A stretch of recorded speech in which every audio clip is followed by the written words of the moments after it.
كواتا أبي إنسان خوي بو أمادك وقيامته يوم ترونها تذهل كل مرضعة عما أرضعت وتضع كل ذات حمل حملها وترى الناس سكارى وما هم بسكارى ولكن عذاب الله شديد.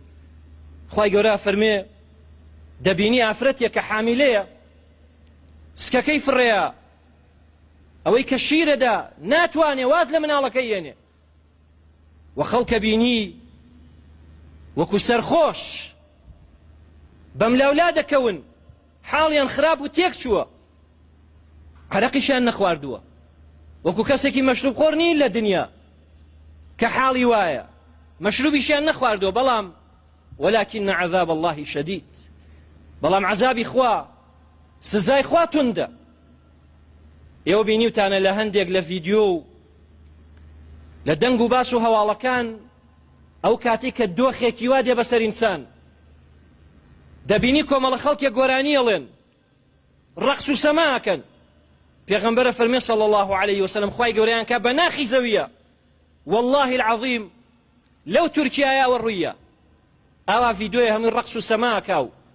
پێغەمبەرە فەرمێ صلی الله عليه وسلم مانە ئەهلی گۆرانی مۆسیقان ئافرەتیش گۆرانیان بۆڵێ پیا و ئافرەتیش بە تێکەڵی هەمووی ڕەقس و سەماکەن ئاوا لە ژێریانە زەویە کە خوای گەورە ئەڕوخێنێەوە ئەیان کا بە ناخی زەویە. ئەمانە بۆ کوێچن زیندووە بنەوە لە کاتێکا کە ڕەقس و سەماکەن يبعث كل عبد على ما مات عليه. پێغەمبەرە فەرمێ صلی الله عليه وسلم هەموو عەبدێ لەسەر چه حاڵێ بمرێ لەسەرەوە زیندوە بێتەوە. بۆیە زۆر خەتەرە زۆر مردن پرسێ پێ ناکە. یعنی تۆ کە خەریکی کارێکی خراپی بێ بترسی لەو کاتا بمریت ڕێک وا زیینوە بیتەوە. خەڵکمانەیە لە سوژدا مرد ئەلەم پێنجوێنە چەند هەفتەیە لەمەوە پێش ئافرەتێک لە ڕۆژی جومعە لە نوێژی عەسر لەسەر بەرماڵەکەی لە سوژدە وفاتی کرد کە زیینوە بێتەوە وهي ساجدة لله تبارك وتعالى کە زیندووە بێتەوە سوژدە ئەبا بۆ خوا.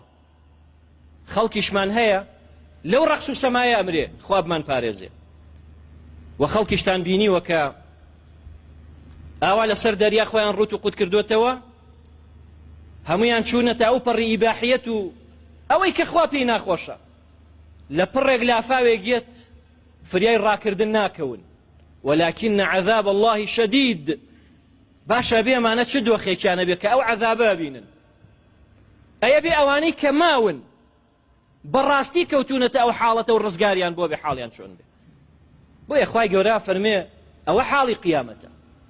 اینجا لەو ڕۆژە سەخت و ناهەموار و ناڕەحەتە سەبعەتون حەوت کۆمەڵ خوای گەورە ئاوا ڕێزیان لێگرێ ناترسن ناگرین ڕاناکەن گەرمایان نییە لە کاتێکا کە خەڵگەمووی لە عەرەقی خۆیانە غەرق بوون خوایان پارێزی ڕێزیان لێگرێ.